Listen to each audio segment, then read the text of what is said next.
আজ আন্তর্জাতিক নারী দিবস।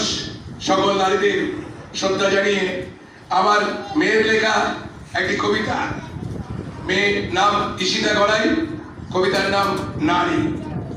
নারী, তুমি শক্তির মশাল, তুমি রণনেত্রী, চোখে স্বপ্ন তোমার আর বুকে আগুন, ধূমকেতুর মতো ছুটে চলা দুরন্ত তুমি, অদম্য তোমার সাহস, অসীম তোমার গুণ।